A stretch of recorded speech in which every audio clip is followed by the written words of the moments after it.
નમસ્કાર મિત્રો, ખેડૂત ઇન્ફો યુટ્યુબ ચેનલમાં આપ સૌ મિત્રોનું હાર્દિક સ્વાગત છે।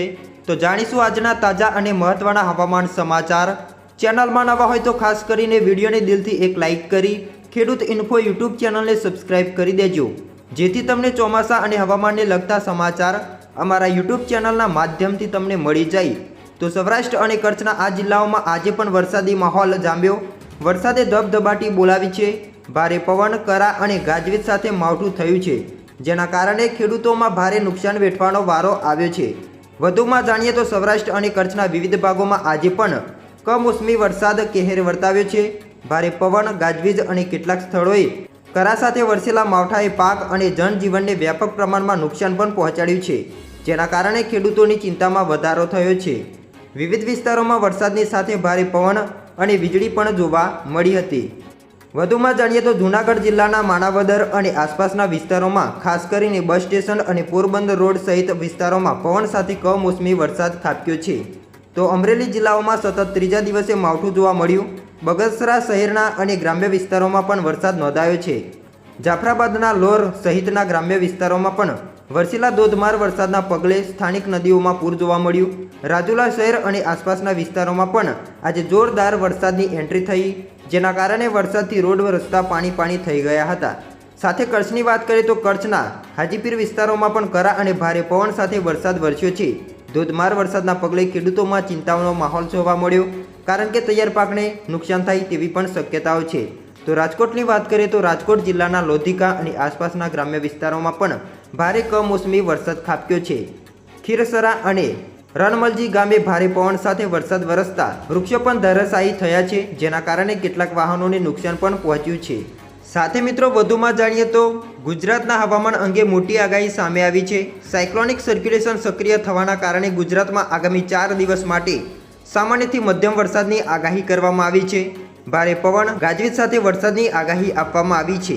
આજે રાજકોટ, જૂનાગઢ, અમરેલી, ભાવનગર અને ગીર સોમનાથ અને દીવ તથા સુરત, નવસારી, વલસાડ, દાદરા નગર હવેલી આ વિસ્તારોની અંદર વરસાદની આગાહી કરવામાં આવી હતી। તે મુજબ વરસાદ ખાબક્યો છે। તો અરવલ્લીમાં પણ ભારે વરસાદની ચેતવણી આપવામાં આવી હતી।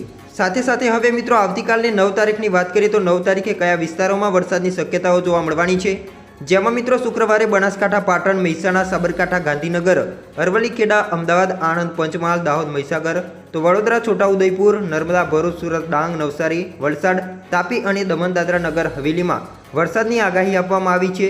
સૌરાષ્ટ્રના કચ્છના જિલ્લાઓ એટલે કે સુરેન્દ્રનગર, રાજકોટ, જામનગર, પોરબંદર, જૂનાગઢ, અમરેલી, ભાવનગર, મોરબી, દ્વારકા, ગીર સોમનાથ, બોટાદ, કચ્છ અને દીવમાં 40થી લઈને 50 કિલોમીટર પ્રતિ કલાકે પવન ફૂંકાવાની શક્યતાઓ છે। સાથે સામાન્યથી મધ્યમ વરસાદની આગાહી કરવામાં આવી છે।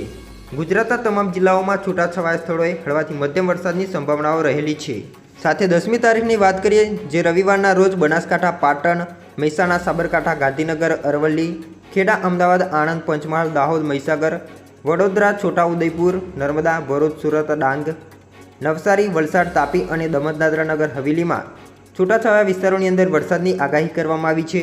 આ વિસ્તારોમાં સામાન્યથી મધ્યમ વરસાદ જોવા મળી શકે છે। તો સૌરાષ્ટ્રના તમામ જિલ્લાઓમાં એટલે કે સુરેન્દ્રનગર, રાજકોટ, જામનગર, પોરબંદર, જૂનાગઢ, અમરેલી, ભાવનગર, ગીર સોમનાથ, બોટાદ, કચ્છ અને દીવમાં પણ 40થી લઈને 50 કિલોમીટરની ઝડપે પવન ફૂંકાશે। સાથે સાથે સામાન્યથી મધ્યમ વરસાદની આગાહી કરવામાં આવી છે। સાથે મિત્રો હવામાન નિષ્ણાત અંબાલાલ પટેલની આગાહી ઉપર એક નજર કરીએ, જેમાં કાળી આંધી, વાવાઝોડું સાથે વરસાદની આગાહી કરવામાં આવી છે। 11થી 20 તારીખની અંદર ગુજરાતનું હવામાન કેવું રહેવાનું છે તેના અંગે પણ માહિતી આપી છે। સાયક્લોનિક સર્ક્યુલેશનની સિસ્ટમ સક્રિય થતાં રાજ્યમાં ભર ઉનાળે ચોમાસા જેવો માહોલ સર્જાયો હતો। હવામાન વિભાગે હજી થોડા દિવસ માટે ભારે પવન, ગાજવીજ અને સાથે સાથે વરસાદની આગાહી આપી છે। તો બીજી બાજુ હવામાન નિષ્ણાત અંબાલાલ પટેલે વરસાદનો આ રાઉન્ડ 10મી મેના રોજ પૂર્ણ થશે અને 11થી આંધી વંટોળનું પ્રમાણ વધશે તેમ મિત્રો આગાહી આપી છે।